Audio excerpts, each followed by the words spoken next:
tous, on est là, c'est l'after jusqu'à minuit en direct bien sûr sur RMC, sur BFM Sport, sur rmcsport.fr. Tout ça après la première demi-finale de la Coupe des Confédérations, les gars. Match qu'on va analyser ensemble, mais il n'y aura pas que le match ce soir dans l'after. On va également parler Mercato, on va parler de l'OM également ce soir.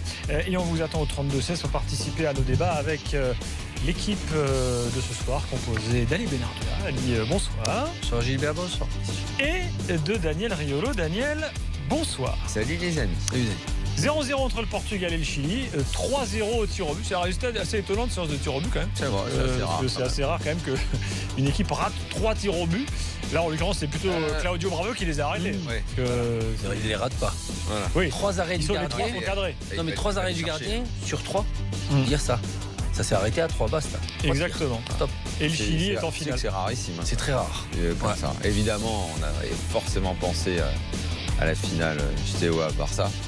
À chaque fois que je vois un gardien qui arrête autant de pénaux, et c'est très rare, on est obligé de repenser à cette séance mythique et au gardien de Doucadam. Et surtout que les Portugais voulaient faire encore le coup du match nul et on gagne, eh ben ça passe pas tout le temps. Alors, Là pour le coup, je crois que le Chili aussi, ils ont essayé de faire le coup comme ça. 32-16, supporter portugais au Chili. On vous attend pour analyser ce qui s'est passé ce soir.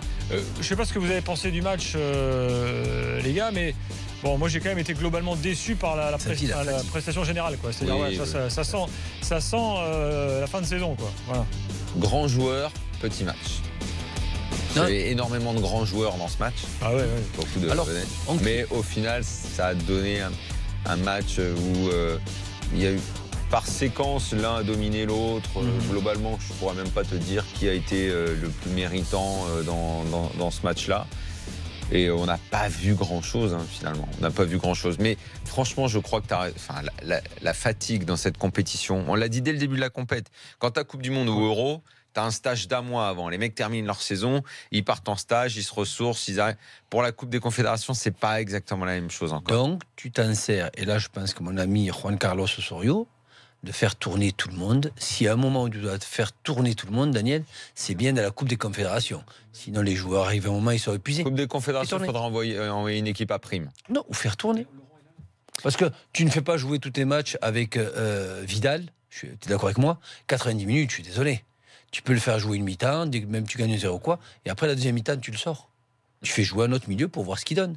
Et là, au moins, tu as une revue d'effectifs. C'est ce qu'a bien fait Joachim Löw. Bien sûr, encore une fois. Alors, 32-16, on vous attend. Tiens, on va démarrer avec Mathias, qui est notre supporter du Chili, qu'on a régulièrement avec nous. Chili. Et qui est un fervent passionné de son équipe nationale. Salut Mathias. Buena cabro. J'ai perdu la voix, je suis désolé. Si vous m'entendez moi, j'ai perdu la voix là. T'as trop hurlé. Ah bah ouais, parce qu'on a un gardien, il est tellement sous-estimé. Et à chaque fois, il démontre en sélection qu'il est tellement énorme. Sous-estimé, il fait partie des bons gardiens. À Titi, il y a un moment, il était remplaçant, quoi. Donc bon, voilà quoi. Non, mais c'est pas la question, c'est pas qu'il est sous-estimé. D'abord, on l'a dit souvent, et à chaque fois qu'on parle de cette équipe de Chili, on est obligé de revenir dessus. Il y a des mecs dans cette équipe qui sont d'un tout autre niveau quand ils portent le maillot de la sélection que quand ils sont en club. Ouais, c'était le débat qu'on avait eu, ouais. Ça, c'est clair et net. Et pour ce qui est de Claudio Bravo, comme d'autres joueurs, pas de cette sélection, comme d'autres joueurs en général, le contexte, c'est important. Tu as des mecs qui sont pas faits pour certains championnats, qui sont pas faits pour certains clubs, et qui ne devraient même pas le tenter, qui devraient rester dans des championnats qui leur conviennent. Et je pense que de ce côté-là, Claudio Bravo a peut-être pas fait un choix méga heureux en club, mais qu'il soit bon en sélection... J'en doute pas, comme tous les mecs qu'on voit là. Moi, à chaque fois, je suis là. De toute façon, le Chili, t'as l'impression que les mecs sont habités dès qu'ils jouent avec leur sélection. Je vais pas répéter 1000 fois l'histoire de quand je vois jouer Isla, quand je vois jouer Beau Séjour, quand je vois ces mecs-là, je dis mais bon, ok, très bien. Pourquoi en club ils sont pas bons quand on les voit, et pourquoi en sélection les gars ils font tout le temps le match? Alors que nous on a ce problème, mais des fois à l'envers, en équipe de France. Attends, ils ont pas tous fait le match, parce que Alexis Sanchez ce soir. Il n'a pas fait un grand match. Oui, dès qu'il touche la balle. Mais n'empêche que. Je parle de ce soir. Non, mais ok, mais même ce soir. Dès qu'il touche le ballon. D'abord, les Chiliens, ils ont un problème devant, avec la pointe, l'attaque. Donc Alexis Sanchez, il est obligé pratiquement de faire 2 postes en même temps. C'est même pas le Vargas qui a joué là. Non, il compense parce que Vargas aime bien surtout aller en vertical. Il fait très mal en vertical et c'est un vrai attaquant. Mais le problème, c'est qu'Alexis Sanchez, il doit faire à la fois demander le ballon entre les lignes en tant que meneur de jeu, plus demander sur les côtés et finir les actions. Arrive un moment, ça fait beaucoup, surtout avec la cheville dont il a débuté. C'est pas du tout évident. Et d'ailleurs, comment il s'appelle notre ami chilien? Mathias. Ouais. Je le sais pas, j'avoue ne absolument pas savoir. Valdivia, il est où? Eh ben, Valdivia, là, il est revenu dans son club de cœur, le club auquel je ne prononcerai pas le nom parce que je suis de l'archi-rival. Mais, c'est Colo Colo. Exactement. Non, mais pourquoi là, il n'est pas avec la sélection, tout ça? Ben, parce qu'en fait, il est parti jouer aux Émirats. Il joue à Palmeiras, il a été transféré aux Émirats, si je ne me trompe pas, après la Copa América 2015. Hein? Et du coup, Pitti l'a pas considéré par rapport au niveau du championnat. Ce qui est quand même. C'est bizarre, hein, parce que parce qu'il y a des joueurs dans cette sélection de la même façon. Si tu suis ce qu'ils font au quotidien, c'est pas fantastique. Donc il pourrait très bien aller le chercher. Il a toujours été bon en sélection en plus. Mais moi, je suis entièrement d'accord avec toi. Par exemple, là, Pitti, moi, j'ai pas aimé les changements qu'a fait Pitti, tu vois. Genre, moi, je trouve qu'avec lui, il y avait un peu plus de création dans cette équipe. Moi, je pense que j'avais plus confiance à la sélection de Sampoli que de Pitti, tu vois. Ouais. Parce que on était beaucoup plus sûr dans. En fait, avec Pitti, il tenait un peu le ballon, il y avait plus de création. Là, ça joue sur. Il y a des joueurs de talent, mais ça joue sur Tout joue sur Vidal et Sanchez. Voilà, et sur le côté, le cœur, quoi. Le cœur, la générosité, l'effort. Mais avec lui, il y avait un peu plus de création quand même. Après, moi, je sais pas ce que vous pensez, mais un mec comme Charles Aranguis, mais il est super fondamental au milieu de terrain, quoi. Ah, ça, on le dit à chaque fois. C'est un bosseur. Il est énormissime avec Vidal. Il n'est jamais fatigué, Aranguis, là. Aranguis n'est jamais fatigué, c'est impressionnant. Medel, il est alors du début jusqu'à la fin, il est omnibulé par Cristiano. Omnibulé partout, tu vois, bloqué, mais sans se fatiguer, sans avoir une.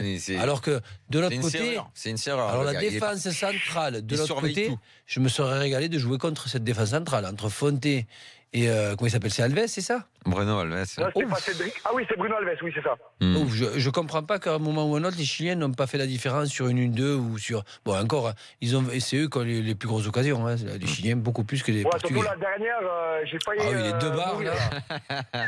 Je vais mourir, là. Mais après, voilà, Pitti fait des changements super bizarres. Il fait rentrer Martin Rodriguez, il n'a pas existé. On l'a pas vu sur le terrain.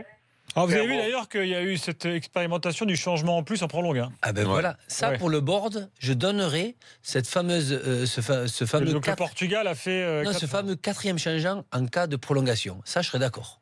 Mais que en cas de prolongation. Mais là, le Portugal. C'est ça. En cas de prolongue, dans la prolongue, tu autorises un mec en plus. Voilà, exactement. Ça, je pense que ça serait une bonne chose. Et si t'as pas fait les 3 avant le coup de sifflet final? Donc le mec se démerde pour en faire un à la 89e quand il sent qu'il va y avoir la prolongation. Non, que pendant la prolongation. Il fait l'autre dans la 4e. Il fait que pendant la prolongation, tu as le droit à un 4e. Et inversement, si tu en as fait, imagine tu en as fait que 1 pendant. Et t'en fais 3, dans la prolongue. 3 en prolongation. Dans la prolongue. Oui, parce que ton 4e, tu peux le faire dans la prolongation. Si tu veux, tu autant éventuellement l'idée de t'as fait les 3, tu veux faire le 4e dans la prolongue. Je veux bien entendre ça. Après, l'autre, t'en as fait qu'un, t'en fais 3. Ouais. Moi, je suis sur une de nos jours, Daniel, c'est vrai que c'est assez rare. Dans les gros matchs. Hein. Moi, je l'autoriserais même pas. Quoi. Ouais. La fatigue, ça fait partie du truc. C'est ça. C'est vrai. Après, on nous ramène toujours. La dramaturgie de la prolongation, c'est aussi ça. On nous ramène toujours à 58, on faisait 0 changement et les Bleus avaient fini à 10 il y avait que 13 contre le Brésil. Après, que 2 sur on le peut banc. toujours te dire qu'il y a eu des évolutions à un moment ou à un autre dans le football. Non, mais Daniel, il n'y avait que 2 joueurs sur le banc, ils étaient 13, et en plus. Non, mais à une époque, on en faisait 0, il n'y en avait pas le droit. Voilà. Après, il y en a eu 2. Et est-ce que le rythme est le même? Je pense que maintenant, le rythme est un peu plus poussé, et il y a beaucoup plus de matchs. Beaucoup plus poussé, et il y a plus de matchs dans une saison. Ça aussi. Voilà. La preuve, maintenant, la Coupe du Monde, elle va se jouer. Moi, je pense que 3, c'est bien. Elle va se jouer à 60, une Coupe du Monde, dans pas longtemps, Daniel, avec je ne sais pas combien de matchs pour arriver en finale. C'est vrai. Mathias, un truc à rajouter là Combien de compétitions ils peuvent encore faire là, cette bande-là, la bande Vidal-Sanchez avec tous les mêmes mecs à bosser, jouer Coupe du Monde et basta. L'année prochaine? Ouais, l'année prochaine, mais il faut encore se qualifier. C'est pas gagné du tout, hein. Surtout que fin août, on a 2 gros matchs à jouer. On va recevoir le Paraguay et on a un déplacement hyper compliqué en Bolivie. Ouais. Et il va falloir aller les faire. Pourquoi en Bolivie, ils vont vous emmener en haut de la montagne? Oui, ils font tout ça. C'est compliqué ça. Mais le Chili, ils peuvent s'entraîner, on voit. Mais le truc, c'est que en fait, la Bolivie, s'ils gagneraient tous leurs matchs à domicile, ils seraient qualifiés et ça ne passe jamais. Donc, il y a des possibilités. Mais c'est super compliqué. C'est vrai que les conditions ne sont pas faites pour jouer au foot, quoi, clairement. Mathias, merci et bravo, parce qu'on sait que tu es un fervent, un fou furieux du Chili. On t'a régulièrement en ligne. Donc, à dimanche. À dimanche, exactement. Je pense qu'on ne va pas te lâcher. Salut Mathias. Le Portugal, un mot quand même, parce que ce Portugal champion d'Europe qui aurait pu réaliser une espèce de super doublé en l'espace de 2 heures, c'est quand même pas passé loin, parce que dans le jeu, il faut quand même reconnaître que on sentait quand même qu'ils étaient supérieurs. Quand Nani et Quares rentrent, tu te diras quand même ils ont un banc que n'a pas le Chili, clairement. Et puis finalement, ça n'a pas changé grand-chose. Puis attends, à l'approche, il s'approchait du but. Moi je dis souvent, approcher du but, tout le monde peut le faire. Mais après, pénétrer dans la surface et face au gardien, c'est beaucoup plus dur. Et c'est là que j'ai trouvé que les Portugais n'y arrivaient pas. Je ne sais pas si c'était au bout de rouleau, mais maintenant, le coach arrive à un moment, avec ta tactique de me sortir un milieu offensif pour me faire rentrer 2 milieux défensifs progressivement, alors que tu peux débuter la rencontre avec Ronaldo, Quaresma et Nani, et après faire les fameux changements. C'est incompréhensible. Mais bon, sa tactique a tellement marché qu'il s'est dit ça va marcher encore. Ludovic est là, supporter portugais. Salut Ludovic. Bonsoir les gars. Salut. Bonsoir Ludovic. Ça va? Salut. Impec. Gilbert, Daniel, ça faisait longtemps. Ali, je crois que c'est la première fois. Donc très très content de t'entendre. Et je crois que Ali a un peu résumé le cas portugais. On avance, on arrive aux abords de la surface. Mais le moment crucial pour marquer, ça passe pas. Ça ne marche pas. Manque de vitesse. Il nous manque un vrai attaquant de haut niveau. Tout à l'heure, pendant le match, il y avait le compatriote Romero avec qui tu discutais, Gilbert, concernant Adrien Silva. Je pense que au niveau de la fédération portugaise, il devrait revoir pour la formation des attaquants et des gardiens, parce qu'on pêche vraiment, quoi. C'est pas nouveau. Il nous manque un tueur.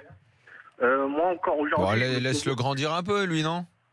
Oui, tout à fait, Daniel. Ça me semble mieux que ce qu'il y a eu ces dernières années, parce que ces dernières années, vous avez ramé pour le 9. Tu sais, Daniel, je me pose encore la question un an après. Qu'est-ce qui est le plus incroyable? Si le Portugal champion d'Europe ou si c'est Eder qui a marqué le but? J'ai toujours pas. Je suis encore. Moi, je dirais Eder. Je dirais Eder qui marque ce but improbable. Non, il faut pas enlever je suis pas déçu de la défaite. Je suis pas déçu de la défaite parce que là, la Coupe des Confédérations, c'est pas non plus la folie. Entre parenthèses, j'espère que ça sera le Chili ou le Mexique qui la remportera parce que ça fera un trophée pour des Sud-Américains et souvent en France, on trouve que c'est du petit football et j'aime pas ça. Donc, s'ils peuvent être mis en avant, ça serait cool. Je suis pas anti-allemand, mais c'est Amérique centrale. Écoute, là-dessus, j'ai envie de. Non, mais je comprends parce que c'est vrai que le Mexique aussi est souvent sous-estimé. Écoute, j'ai envie d'être d'accord avec toi, Ludo, là-dessus. Moi aussi, ça me plairait bien, Daniel, que ce soit Chili ou Mexique qui gagne. Est-ce que je peux juste faire une aparté sur l'after, juste sortir un petit peu du match, juste sur l'after foot, l'émission, c'est possible ou pas? Oui, vas-y. Alors 2 choses. Alors la première, c'est, je sais que vous avez beaucoup de sujets en retard, en attente, et il me semble qu'il y avait un gros sujet qui revient de manière récurrente, mais que vous vouliez traiter dans un after, c'était le patrimoine footballistique, l'histoire du football, la transmission d'un père, d'un oncle à un fils. On l'a fait ça un soir, t'as pas écouté? Comment ça? J'ai appelé un paquet de fois pour... Non, on l'a pas vraiment fait. On avait abordé le truc, on avait dit qu'on reviendrait pour raconter des histoires Exactement. de ça. Comment... on devait refaire ça proprement. Daniel, et toi Gilbert, c'est un peu... Je tente un petit coup en douce comme ça, mais est-ce que le jour où vous ferez le sujet, je pourrais intervenir? Parce que là maintenant ce sera à la rentrée mon vieux, parce que là on va partir en vacances. Oui, c'est ça, à la rentrée. Au mois d'août, si Gilbert revient un peu plus tôt, je sais pas. On prend rendez-vous avec toi, Ludovic. Pas un gros effectif. Dans quelques instants, on finit notre analyse du match avec Alexandre, qui est supporter du Portugal. Merci, et puis on Ludovic, va parler à bientôt. mercato. On va notamment vous expliquer, certains de nos spécialistes du football turc vont nous expliquer tout à l'heure pourquoi la Turquie devient un nouvel Eldorado. Spécialiste du football turc. Et c'est vrai qu'on en a un qui est over the top de la Turquie. Je sais pas. Parce qu'ils sont en train d'attirer des joueurs. Il n'y a que l'argent, c'est que ça? On verra tout à l'heure. En tout cas, pour l'instant, c'est Portugal-Chili qui est au programme. Je sais pas, la culture, le rayonnement de la Turquie, la mosquée bleue, Top Capi, les plages, j'en sais rien, il y a d'autres trucs. Ils vont tous à Istanbul. Portugal-Chili tout de suite. quand même. Donc t'es là,